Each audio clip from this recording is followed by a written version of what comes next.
Most men believe attraction is a young man's game. That it belongs to sharp jawlines, loud confidence, and bodies that haven't yet learned the language of limitation. And so, as the years accumulate, many men quietly step back from the idea of being desired. They tell themselves a story, that visibility has faded, that relevance has expired, that attraction is something that once belonged to them, but no longer does. And yet, this is one of the great misunderstandings of intimacy and desire. Attraction evolves with age because desire is not frozen in youth, it matures as the inner world of a man matures. When men are younger, attraction is often fueled by visibility and urgency. There is a need to be noticed, to prove worth, to compete for attention. Energy is directed outward, shaped by comparison and validation.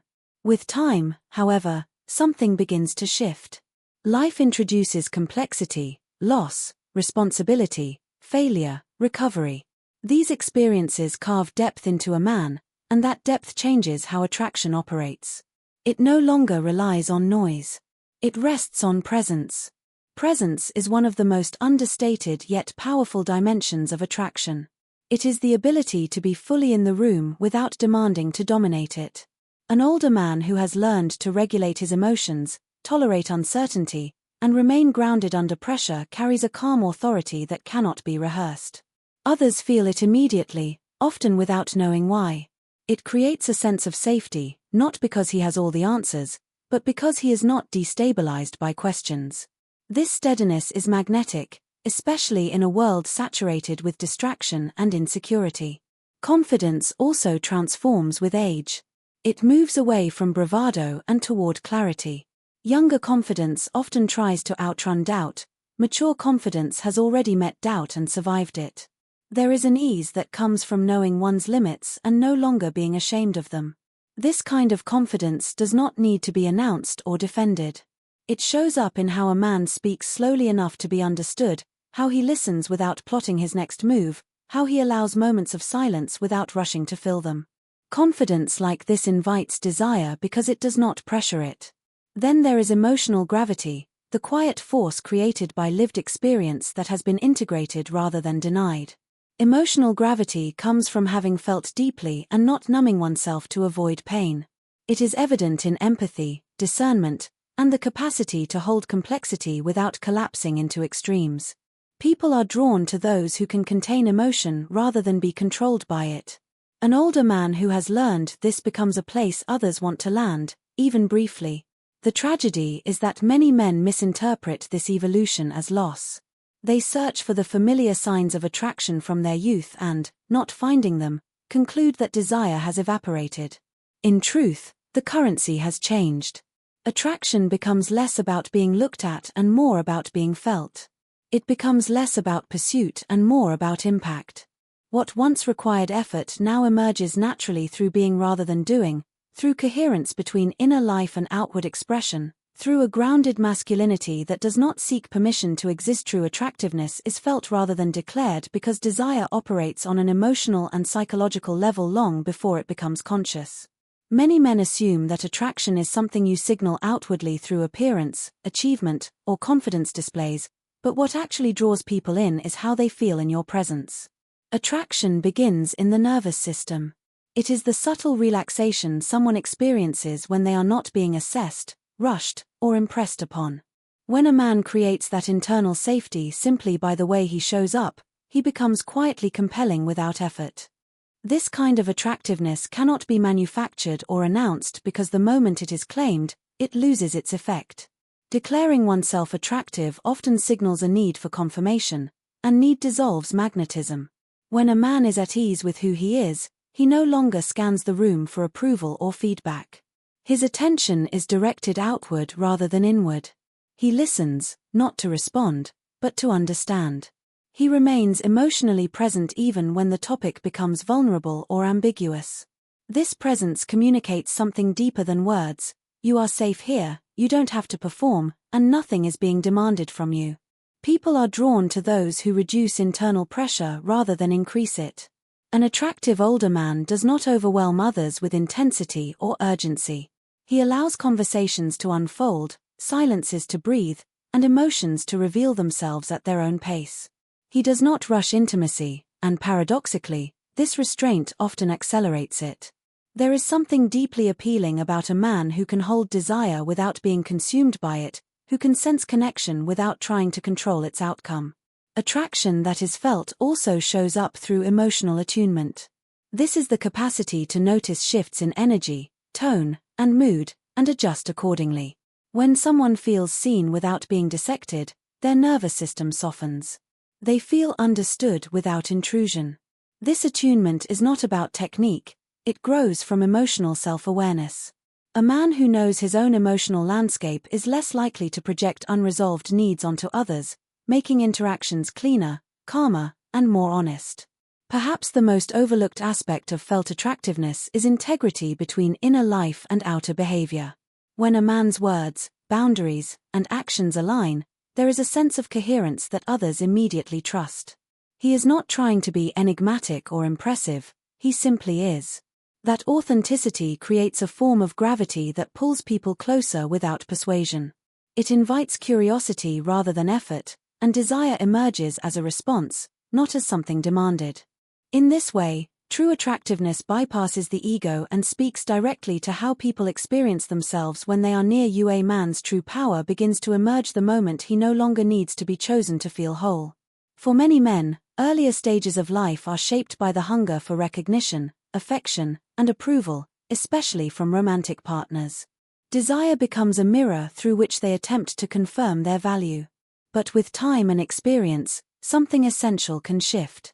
The older man who has learned to claim his identity from within is no longer negotiating his worth through someone else's desire.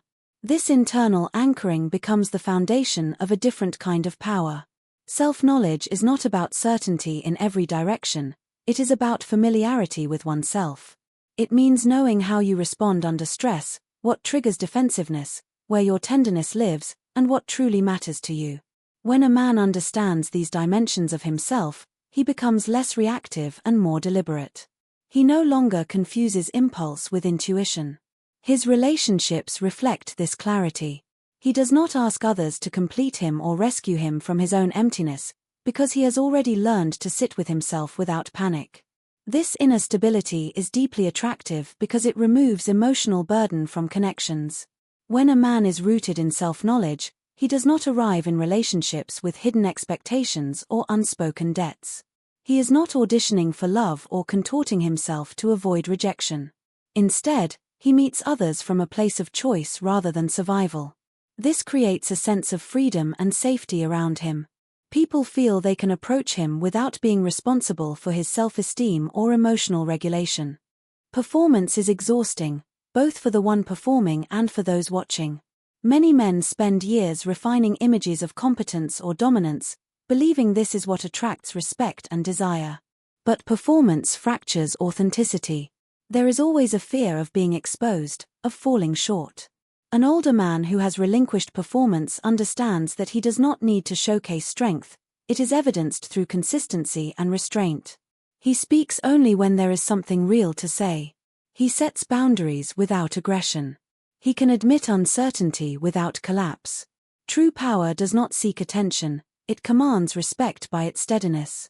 It lives in the ability to pause rather than react, to tolerate discomfort without numbing or escaping, to choose honesty over control. A man grounded in self-knowledge carries an ease that invites others to be real. He is not trying to dominate the room or seduce approval. His presence is self-sustaining. This kind of man becomes magnetic precisely because he is not looking to extract anything from those around him.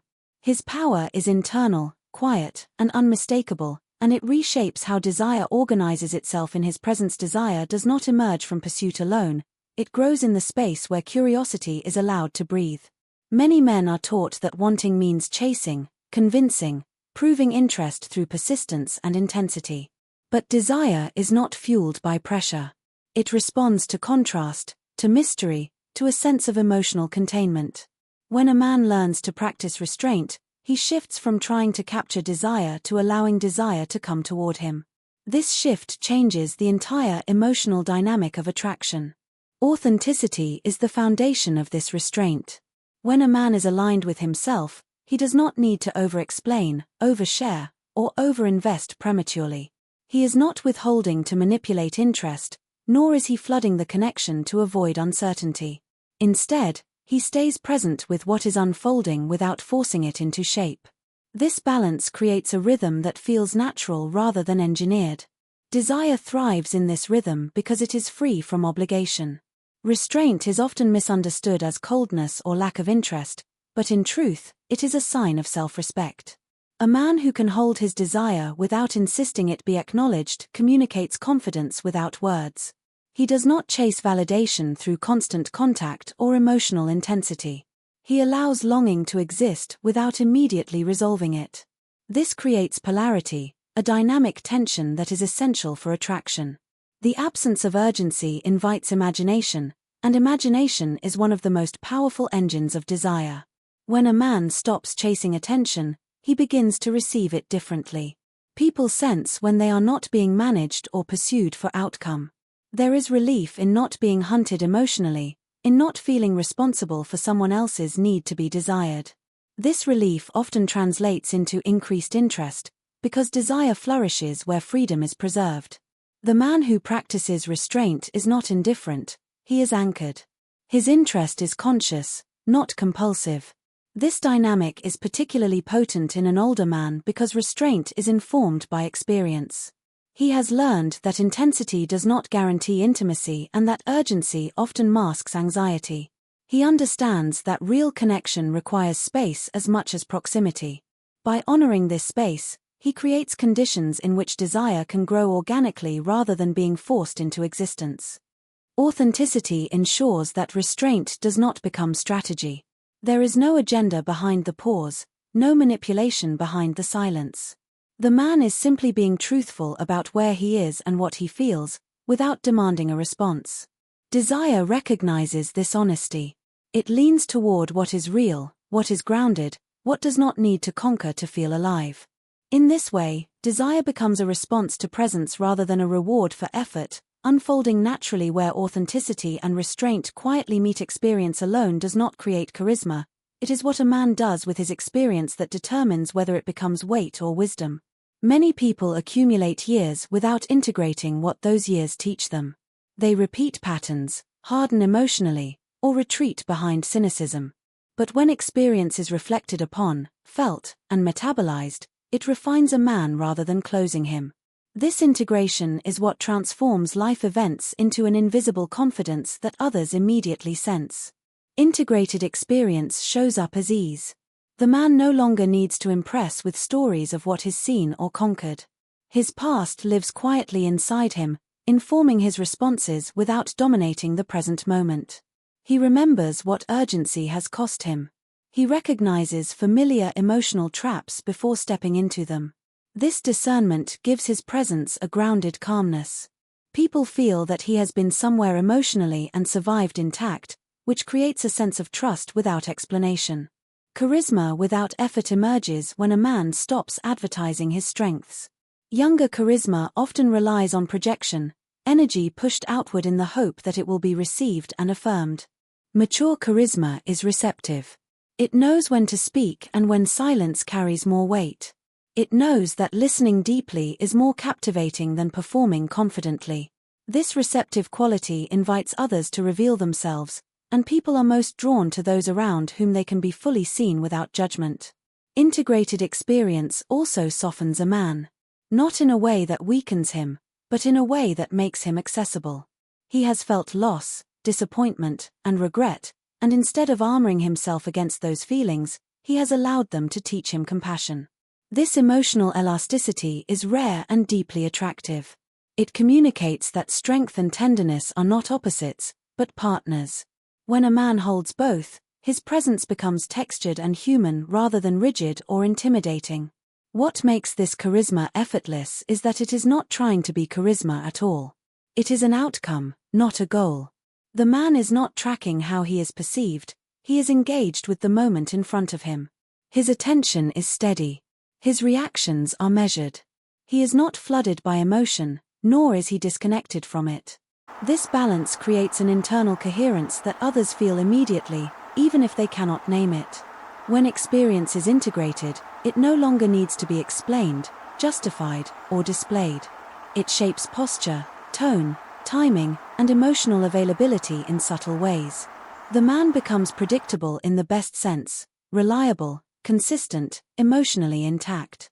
And in a world filled with noise, instability, and performance, this quiet embodiment of lived wisdom becomes irresistibly compelling without ever needing to announce itself.